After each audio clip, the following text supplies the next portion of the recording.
vamos falar sobre tempestades e casamento. Como amanhã é dia dos namorados, né? E quem é casado também é namorado, não se esqueça disso. Então nós vamos falar sobre tempestades hoje. Eu quero começar dizendo que Deus não transforma casamento. Deus transforma pessoas. Glória a Deus. Pessoas transformam o casamento. Porque o casamento não tem problema. Quem tem problema somos nós. Por isso que ele nos transforma. Glória a Deus. Nós que temos os problemas, isso que atrapalham o nosso relacionamento. Então nós temos que pedir a Deus para que ele nos transforme, para que o nosso relacionamento seja abençoado e ele flua. Glória a Deus. E nós vamos começar falando sobre Jonas. Então os homens ficaram apavorados e perguntaram: o que foi que você fez? Pois sabiam que Jonas estava fugindo do Senhor, porque ele já lhes tinha dito. Cada vez mais agitados, eles lhe perguntaram: o que devemos fazer com você para que o mar se acalme? Respondeu ele: pegue-me e jogue-me ao mar, e ele se acalmará, pois eu sei que é por minha causa que esta violenta tempestade caiu sobre vocês. E a pergunta é: qual é o Jonas da sua vida? O que você precisa jogar fora? Para que o seu casamento flua, para que o seu relacionamento cresça. Eu e o Gui nos casamos em 2013, namoramos e noivamos e casamos em 8 meses. Glória a Deus por isso. Todo mundo achava que eu estava grávida. Porque a gente casou assim, né? Conheceu ontem pela internet, nós nos casamos. Mas quando nós nos casamos, nós dois éramos cheios de jogos. Nós dois éramos imaturos, éramos orgulhosos, éramos briguentos, ninguém queria abrir mão de nada. Os dois que queriam ter razão em tudo, era aquela desavença. Eu estava até me lembrando de uma vez que o pastor foi em casa difícil, debaixo de chuva, para resolver os nossos problemas. Pensando hoje, e deu certo. Coisa de só dar uma chupeta para cada um e pronto, porque era coisa assim. E era uma bobeira de casal. E hoje eu fico pensando, meu Deus, como que pode, né? Ter uma coisa tão nada a ver assim. Mas o pastor nos abençoou muito, né? Nos abençoou até hoje. Acompanhou todo o nosso relacionamento, o nosso casamento e nos acompanha até hoje, nos abençoa grandemente, ele é pastor. E no começo lá de tudo, o Gui ele era muito apressado, muito fanático, porque ele fazia tudo na igreja. Tudo ele queria estar, ele queria ministrar, ele queria louvar, ele queria cuidar do quilo do amor, ele queria cuidar de tudo. Tudo que aparecia ele queria fazer.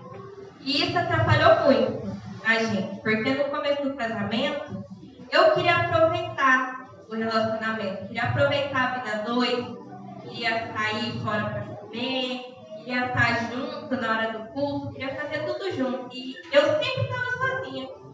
Ele sempre tinha uma coisa para fazer na igreja. E ele me culpava muito porque eu não queria estar com ele. Mas eu queria ter ali o meu momento de começar a fazer algo para a igreja. Porque para mim, na minha visão, é uma responsabilidade muito grande você estar fazendo uma coisa para Deus. Eu não queria começar a fazer só porque ele queria, só porque um amigo queria, só porque alguém queria. Eu queria fazer quando Deus colocasse aquele desejo no meu coração. Igual como eu estou aqui hoje. Desde o culto das mães, Deus vem colocando no meu coração esse desejo de ministrar hoje. Glória a No Deus. dia dos namorados. E eu vinha falando para ele, a gente estava numa briga interna em casa, porque eu falei para ele que eu ia falar pro pastor que ele queria fazer a abertura de todos os cultos. Daí ele falou: se você falar, eu conto para ele que você quer ministrar dia dos namorados. Falei: então ninguém conta nada. Fica todo mundo quieto, então. Glória a Deus. Mas como ele não aguenta, ele foi lá e contou. Sempre. Mas eu fiquei muito feliz, ao mesmo tempo com medo, ao mesmo tempo surpresa, um pouco de tudo misturado. Todo mundo. E naquele tempo, a gente, no início do relacionamento, a gente brigava por tudo. E o discipulado também, né, nos ajudou muito também a vencer as barreiras, as diferenças, né, todas as nossas dificuldades. E aos poucos a gente foi jogando os nossos Jonas ao mar. Nosso relacionamento foi crescendo, foi fluindo, foi começando, né, a ficar tudo bem. Aí algumas coisas eu aprendi que eu tinha que ensinar ele, já que ele não sabia. E eu queria que ele fizesse, então eu devia ensinar ele a fazer. Aí nessa época eu espalhei bilhete pela casa. Espalhei. Era bilhete no banheiro, era bilhete no quarto, era na sala, porque ele esquecia de fazer as coisas que me irritavam. Eu falei, tá, então já que não sabe, eu vou ensinar. Aí eu colava o bilhete, não esquece a roupa, colocava lá a flechinha para pôr no dedo. Não esquece esse cargo, colocava a flechinha lá na patente. Colocava no quarto, não deixe para em cima da cama. Tinha mais bilhete do que casa. E com isso ele foi aprendendo, foi virando um costume, porque ele veio de um lar que ele não teve a presença da mãe. E a presença do pai não era muito presente. Então muitas coisas não era que ele fazia simplesmente para me irritar, era porque ele não aprendeu, ele não teve esse ensinamento. Então eu vi que era mais fácil eu ensinar ele a fazer, porque a gente fica brigando e desgastando o relacionamento por coisas tão poucas. Porque isso ao longo do caminho, ela desgasta muito o nosso relacionamento. E enquanto nós não descobrimos o que nos leva para o fundo, a gente perde muita coisa que não precisa perder. É isso que nós temos que ficar muito atentos, que a palavra fala para a gente orar e vigiar. Então a gente precisa estar atento. O que está nos levando para o fundo? O que está atrapalhando o nosso relacionamento? É o orgulho? É a grosseria com o nosso parceiro? É a ira? É o nosso domínio próprio? É alguma coisa de fora? É algum vício? Você bebe? Você usa drogas? Isso desgasta a relação. Porque começa só um pouquinho para relaxar. Depois daquele pouquinho já não é o suficiente. Cada vez vai aumentando mais. Quando você vê que já está perdendo seu parceiro, está perdendo seus filhos, e você não consegue perceber que aquilo está destruindo a sua vida. Depois, quando tudo isso acontece, você fala, o amor acabou. Mas o amor não acabou. O que acabou foi a sua percepção do que estava acontecendo com a sua vida e afetando a sua família. Foi isso que aconteceu. E a tempestade ela vem para nos alertar que algo está errado. E que algo precisa mudar. Ou muitas vezes a gente está passando ali por uma tempestade e fica só reclamando para Deus, falando que a culpa é dele porque eu estou passando por isso, porque eu estou passando por aquilo. Mas a gente não percebe que é a gente que precisa ver o que está acontecendo, o que a gente precisa jogar fora. E a segunda tempestade que nós vamos ver é Jesus no barco, que é Mateus 2:24. De repente, uma violenta tempestade abateu-se sobre o mar, de forma que as ondas inundavam o barco. Jesus, porém, dormia. Os discípulos foram acordá-lo, clamando, Senhor, salva-nos, vamos morrer. Ele perguntou, por que vocês estão com tanto medo, homem de pequena fé? Então ele se levantou, repreendeu os ventos e o mar e fez-se completa bonança. Essa segunda tempestade é aquela que o Senhor Jesus está no nosso barco. É o Senhor que permite a gente passar por aquela tempestade, porque é a hora dele mover o céu por nós, em nosso favor.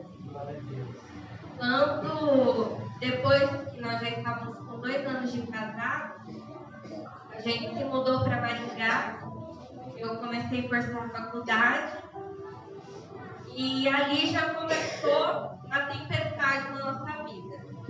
Primeiro, a gente teve mais um Jonas, que era o local que a gente morava. a gente morava num quintal com mais 4 casas. E o nosso vizinho do fundo, ele era alcoólatra, o nosso vizinho do lado, ele era usuário de drogas. E o ambiente era totalmente pesado. A gente não dormia à noite com ele batendo na companheira dele. A gente escutava o barulho dele batendo na cabeça dela no chão. A noite toda. A gente acordava cedo, eu para ir para a faculdade, ele trabalhava sem ter dormido. E a gente chamava a polícia, ela ia lá, não queria prestar queixa, também queria largar, ia embora, não queria fazer nada. E era toda noite aquilo.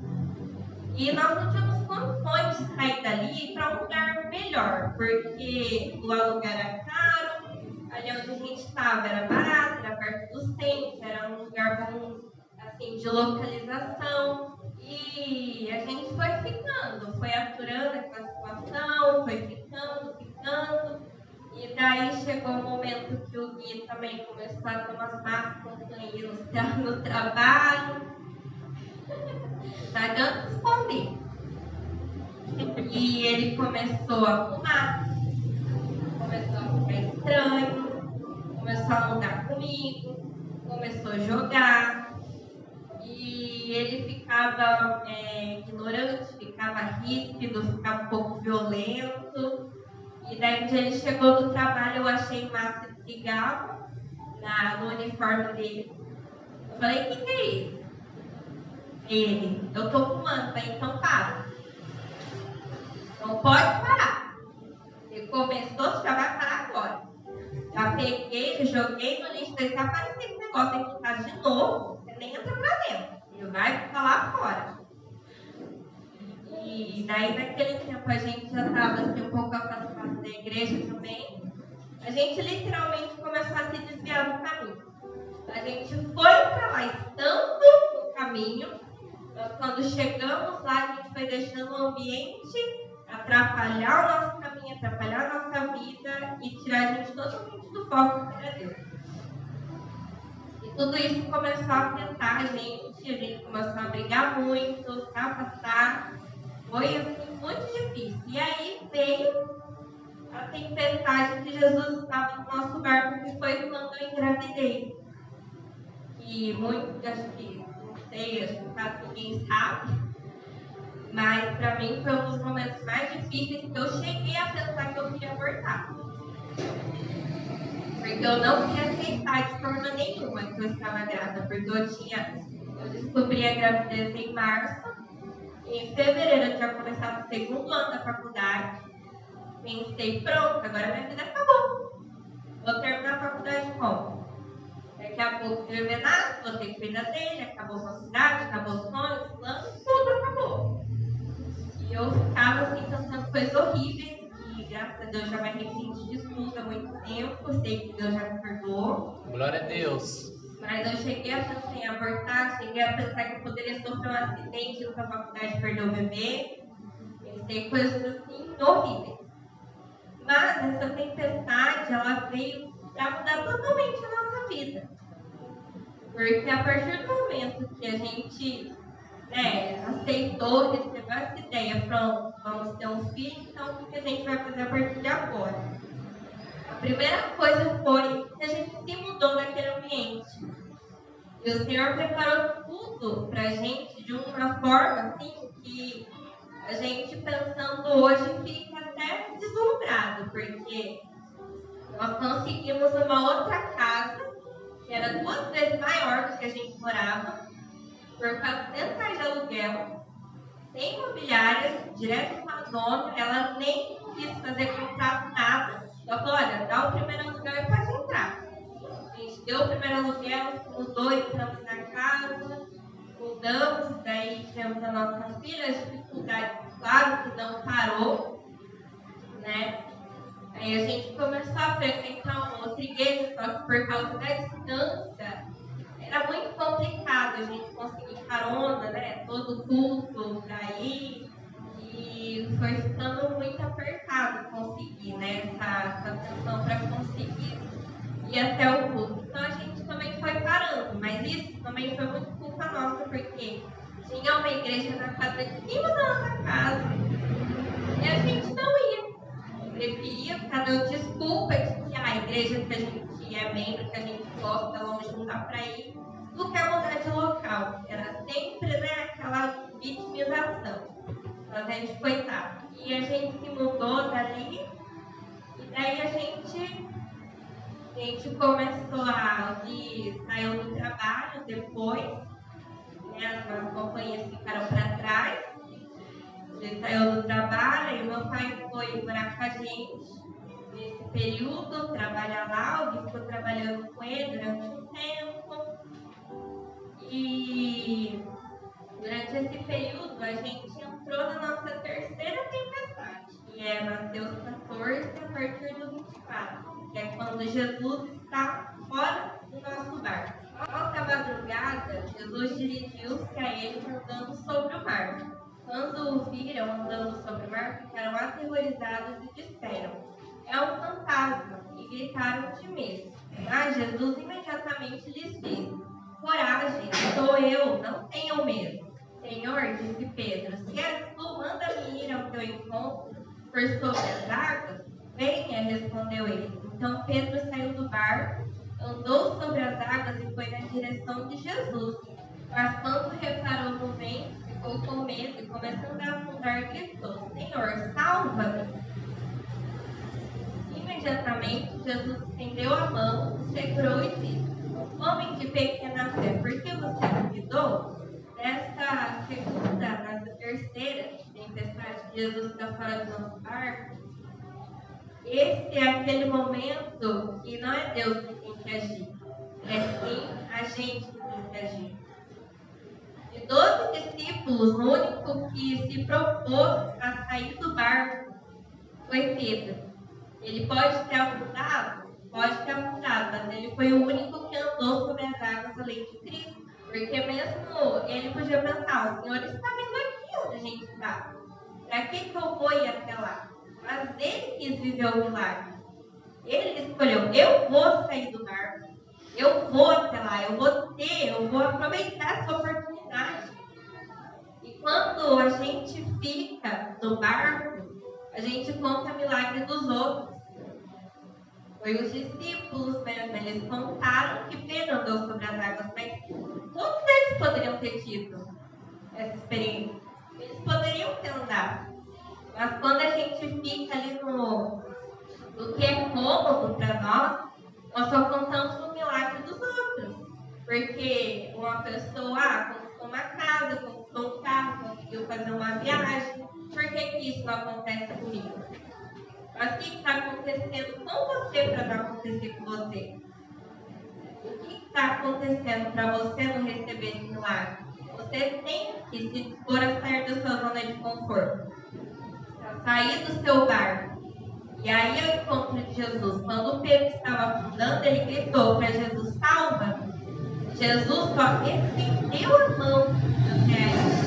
Então Jesus, ele está ao nosso lado o tempo todo. Quando a gente fala: Senhor, salva-me, ele só estende a mão para nos ajudar. Ele não sai do nosso lado. A nossa visão, o Senhor está longe, mas ele não está longe, ele está perto. Glória a Deus! É a nossa visão que está errada. O nosso cantinho da oração em casa, eu até coloquei uma frase. Está escrito: Deus está apenas a uma oração de você. Porque é exatamente a distância que Ele está de nós. Apenas a uma oração. Porque quando nós oramos, Ele inclina os seus ouvidos para nos ouvir. Porque nós somos o mais importante para Ele. Ele nos criou a sua forma e semelhança. E nesse período que nós passamos ali depois da mudança, era a gente que precisava agir, a gente que precisava mudar várias coisas. Depois que meu pai veio embora, eu entrei em uma firma, e nisso ele começou a ficar muito estressado, começou a aparecer os traços de depressão, e até eu ver ele vivendo, para mim era frescura. Eu era daquele grupo que achava que depressão era frescura. Eu pensava: a pessoa tem tudo, tem saúde, tem família, tem trabalho, tem uma casa, tem cama, tem comida, ter depressão pra quê? Eu era dessas pessoas. E quando isso aconteceu com ele, foi que eu vi que era realmente verdadeiro. E realmente é uma doença que realmente precisa de ajuda.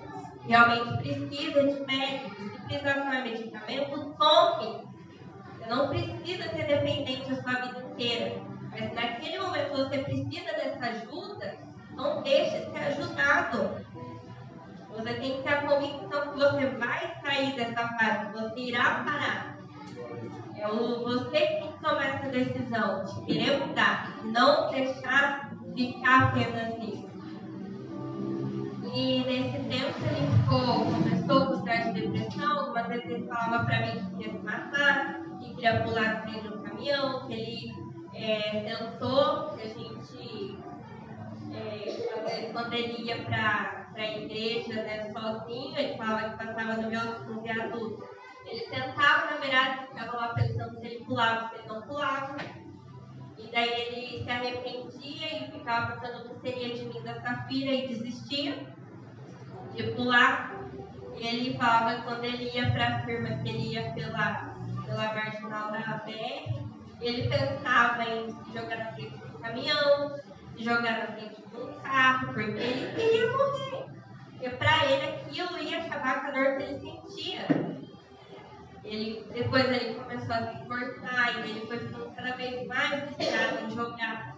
Ele ficava o dia inteiro jogando, ele chegava em casa com o computador, ia no computador para ir dormir, chegava no trabalho com o computador, e era assim.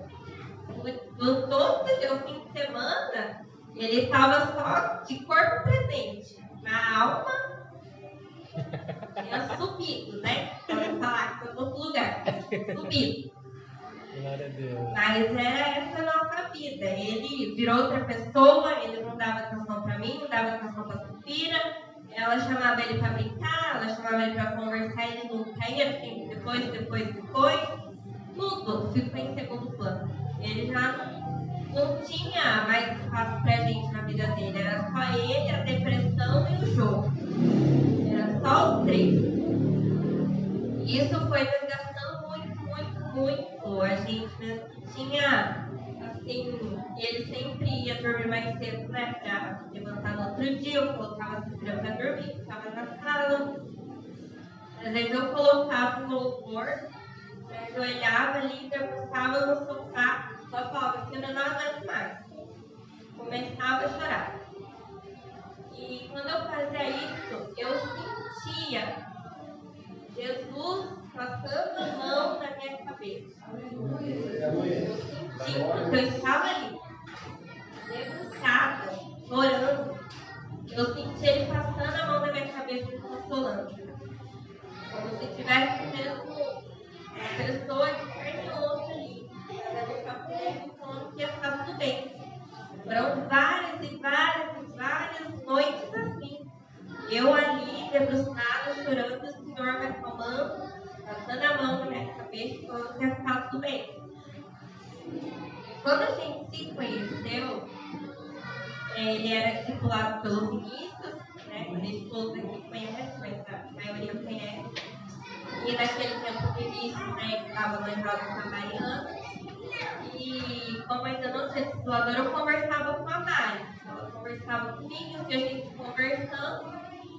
Ela falou pra mim, olha, o Espírito Santo está pedindo pra mim falar uma coisa pra você. Eu falei, pode falar. Aí ela falou assim, ele está falando que o Guilherme vai ser seu marido, ele vai ser o esposo que vai te amar, que vai te honrar e vai te fazer feliz. E a partir daquele dia eu peguei aquilo pra mim. Glória a Deus. Aquela promessa pra mim. Eu falei, se Deus está falando, então vai falar. Tem que discutir com ele. E eu sempre pensava nisso. Porque quando a gente casou, eu falei pra ele, eu vou casar uma vez só. Um dia se você quiser separar, ou você vai pra glória, ou você separa sozinho. Porque você vai ficar casado com a sua vida. É por essa vida, é por essa vida. Eu falei, a única coisa que eu não vou aceitar é violência. Um dia você levantar a mão pra mim, aí você pode pegar suas coisas e ir embora. Porque isso eu não aceito. De jeito nenhum, mas o resto a gente tem que conversa. E eu ficava com isso, eu falava, não, Deus me prometeu aquela vez, então uma hora ou outra vai acontecer. Uma hora ou outra vai ser. Depende muito da gente também, depende. Porque o Senhor faz a parte dele, mas a gente tem que fazer a nossa. Nesse período da depressão, de todo esse acontecimento, era a hora da gente agir. Era a hora da gente ver o que estava acontecendo, da gente procurar ajuda, da gente começar ali no tratamento, da gente buscar algum auxílio, da gente ver o que precisava mudar. Era o nosso momento de agir. Porque Deus já estava mostrando pra gente. Desde quando Ele tirou a gente de lá, nós mudamos, tudo que aconteceu, Ele estava nos mostrando. E Ele falou, olha, agora é a hora de vocês agir. Eu estou mostrando tudo que está acontecendo. É vocês que têm que fazer. Mas os nossos olhos pareciam que estavam ali tampados. E a gente fez alguma coisa? Não fez. Daí a gente entra na última tempestade. Que é quando o nosso barco afunda. É o nosso naufrágio. Mas o navio encalhou no banco de areia onde tocou fundo. A proa encravou-se e ficou imóvel. E a polpa foi quebrada pela violência das ondas. Os soldados resolveram matar os presos para impedir que algum deles fugisse, jogando-se ao mar. Mas o centurião queria poupar a vida de Paulo e os impediu de executar o plano. Então ordenou aos que sabiam nadar que lançassem primeiro ao mar em direção à terra. Os outros teriam que salvar-se em tábuas ou pedaços do navio. Dessa forma, todos chegaram salvos em terra. Essa tempestade onde nosso barco não afundou, assim como diz ali que as pessoas se salvaram em tábuas, nós também conseguimos nos salvar em tábuas. Mas, como na primeira de Jonas, que a gente poderia ter jogado muita coisa fora para não chegar a esse ponto, nós não jogamos, nós não agimos, sabíamos o que precisava ser feito e não fizemos. Então, nosso barquinho afundou. Nesse período da depressão, ele se cortou, pediu ajuda onde ele trabalhava. Eles levaram ele para o hospital psiquiátrico, eles ligaram e falaram, olha, seu marido pediu ajuda, trouxemos ele para o hospital e você precisa vir aqui conversar com ele. Estava em casa almoçando, tinha chegado da faculdade, terminei de almoçar, fui para o hospital, cheguei lá em prantos, com o braço cortado, pedindo perdão, porque não queria que a gente passasse por tudo isso. Mas a culpa não era só dele. Eu estava do lado dele o tempo todo, eu estava vendo o que estava acontecendo e eu também não fiz nada. Eu só ignorei. Eu também tinha uma grande parcela de culpa em tudo que estava acontecendo. Não era só a culpa dele. E aí a gente conversou, falei para ele que ele não estava sozinho, que eu ia ficar com ele o tempo todo, que eu ia visitar ele todo dia se precisasse, se ele quisesse se internar. E ele tomou total apoio para se internar. E ele decidiu se internar, ficou quase 14 dias internado. Eu ia visitar ele todos os dias, até que teve um dia que eu não fui, porque teve feriado. Já está até rindo. E daí essa filha não teve creche, eu tive que ficar com ela. Liguei lá para avisar ele que eu não ia, né? Porque por causa dela ela não podia entrar. Eles não avisaram ele que ele teve um surto lá dentro da hora psiquiátrica e daí colocaram mata-leão nele, punharam ele para dormir, porque ele começou a bater em tudo, levar para as enfermeiras, pular as paredes. Falei, meu Deus do céu, aí me ligaram para avisar e eu falei, olha, eu avisei que não podia ir, podia ter falado para ele, não é?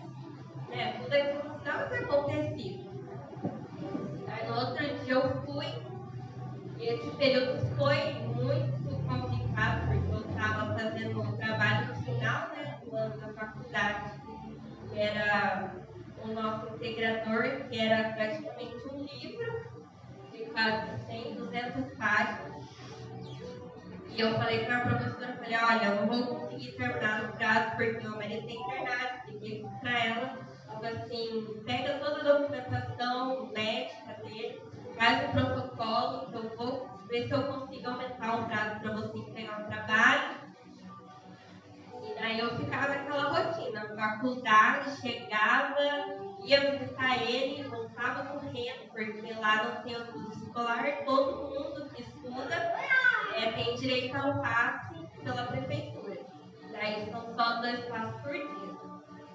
Aí eu ia para a faculdade, usava um, ia até o hospital, usava o outro, depois tinha que voltar embora a pé.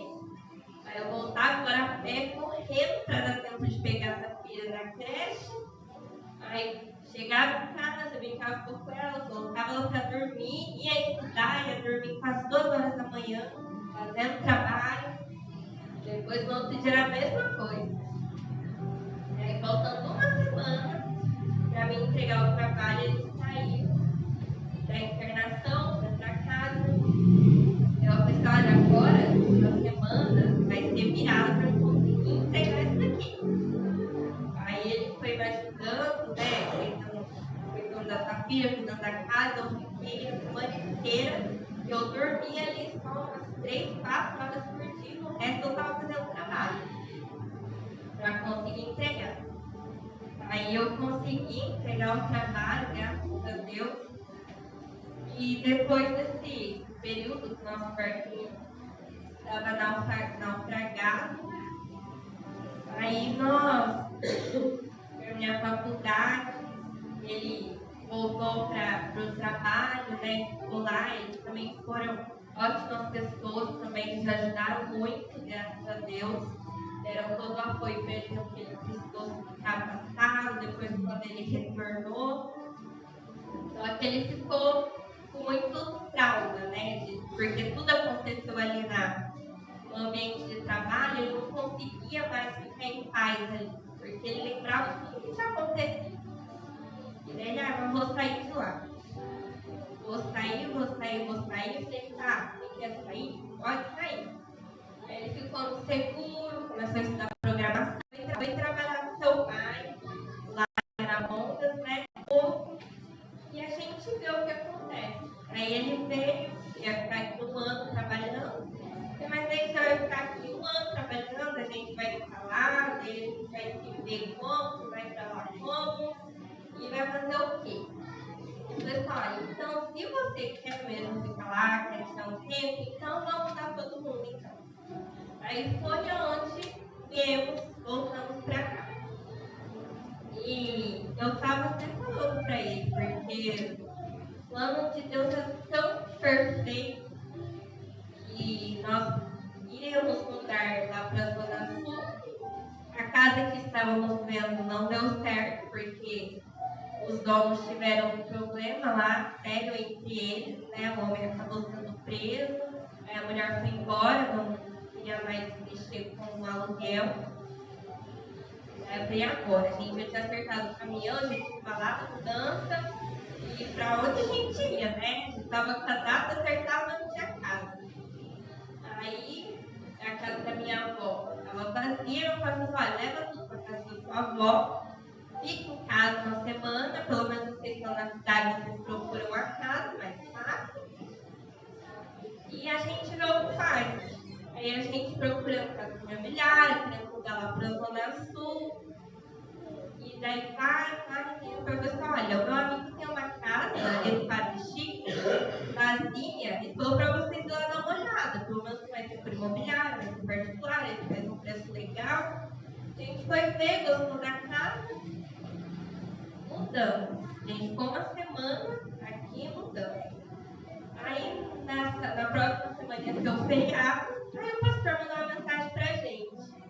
Falou, filha, vai ser feriado essa semana, a gente tá pensando em ir na casa de vocês. Eu falei, pastor, mas a gente vai sair da cidade, porque a gente tá morando aqui. Ele, eu não acredito.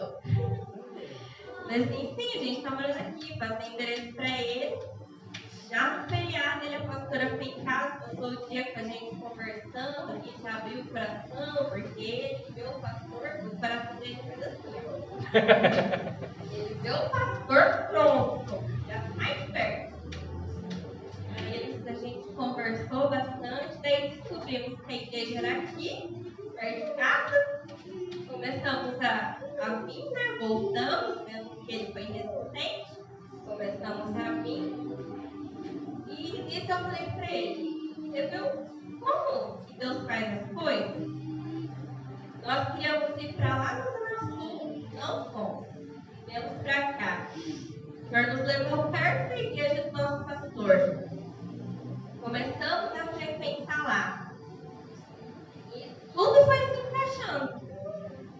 Então, o Senhor nos tirou daquele naufrágio, nós sobrevivemos porque a gente precisava de um recomeço. A gente precisava ver tudo que estava errado, tudo que estava faltando, tudo que a gente precisava mudar. Ver o porquê que nós deixamos o nosso barco afundar para recomeçar tudo de novo. E quando nós viemos para cá, a gente começou a ter esse recomeço. Demorou um ano e meio para ter o recomeço, mas esse ano, graças a Deus, estamos realmente recomeçando. Glória a Deus. E quando nós viemos, né, o Guilherme estava bem resistente, porque ele estava muito magoado com pessoas, e ele sempre deixou isso interferir muito na vida dele com Deus. Ele se magoa com pessoas, ele quer sair da igreja, ele quer virar as costas para tudo, sendo que, falo para ele, você tem que estar na igreja por causa de Deus, não por causa de pessoas. Glória a Deus. Pessoas, são humanas, são falhas. Ninguém vai agradar todo mundo. Então você tem que falar por Deus. É isso que você tem que colocar no seu coração. Você não tem que estar pensando quem vai falar mal de você, quem que não vai gostar do que você está fazendo. Isso não interessa. A gente tem que estar aqui para fazer para Deus, não para pessoas. Glória a Deus. E aí nós passamos esse ano, né? Ele nessa aventura de ver esse motoboy. E daí agora tudo que ele quer fazer, eu já apoio para ele. Eu falo, olha, tudo agora eu te apoio, porque depois você não tem a mim para colocar tudo. Porque a vida dele era dizer que era para ele já ser pastor e ele não foi por minha culpa. Porque eu não queria fazer nada em inferno, eu não queria acompanhar ele, porque eu não queria ficar, porque eu não queria aquilo. Então, pelo menos essa culpa hoje eu não carrego. Glória a Deus. Porque ele falou, amor, vou abrir a motoboy, vira. Vou voltar pra firma, volta. Não gostei, vou sair e voltar pra rua, vai. Falei, mas e se as coisas aqui em casa precisam voltar? Não importa, a gente dá um jeito. E graças a Deus, mesmo a gente tendo, né, tantas dificuldades, saindo tanto no caminho, perdendo a nossa identidade, o Senhor nunca deixou voltar nada na nossa casa. Glória a Deus. Nem quando a gente estava lá, nem quando a gente voltou, nunca ficou sem faltar nada em casa. Nunca ficamos sem água, sem luz, sem internet, sem alimento, nada. O Senhor sempre supriu a gente em tudo. E aí a gente ficou nessa, de vou. E daí agora esse ano ele tomou a decisão no fim do ano, que ele já comprou na administração dele. Resolveu tomar um VNC.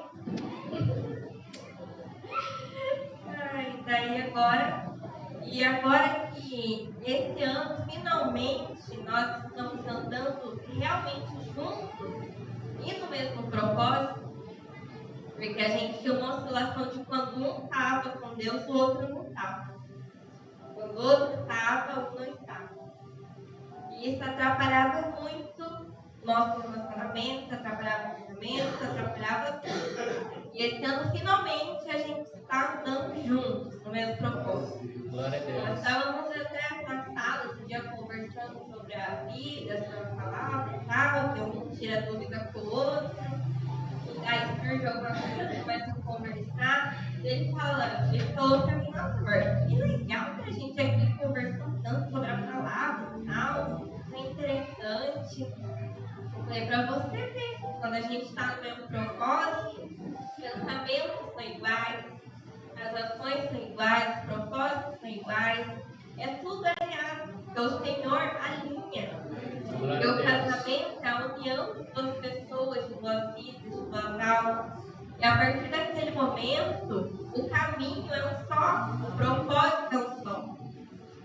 palavra diz que aqueles dois se tornam um. Então, apenas um caminho. E por isso que quando nós estávamos não separados, nada dava certo pra gente. Quando nós demos fracasso, que foi tirar a CNH dele, eu estou tentando tirar a minha. Tá pela glória. Mas nada dava certo. E agora que nós unimos nossa vida, nosso propósito, os dois caminhando com Deus, as coisas mudaram assim, da água pro vinho. Nós passamos mais tempo conversando, falando da palavra, passamos mais tempo junto com a Safira, brincamos mais com ela, conversamos mais com ela também. E ela já se alegrou muito do louvor, tem foto no louvor em casa, veio com ela cantando lá onde ela está. E daí tudo se alinha. E tem tempestades que ela vem para afundar o nosso lugar, mas a gente vai sobreviver. Porque é necessário no momento para ajustar o nosso caminho, ajustar o nosso propósito e a gente se renovar na nossa identidade que é Cristo. Então tudo se alinha. Glória a Deus. E eu queria pedir, para todos se levantar. Eu queria fazer um momento agora, colocar o louvor de fundo, porque o Senhor da sua palavra diz que Ele veio para nos dar vida e vida em abundância. E a vida não é apenas a vida eterna, mas a vida em abundância é o nosso pessoal, é o nosso casamento, é o nosso trabalho, é o nosso financeiro, é absolutamente tudo que diz respeito a gente.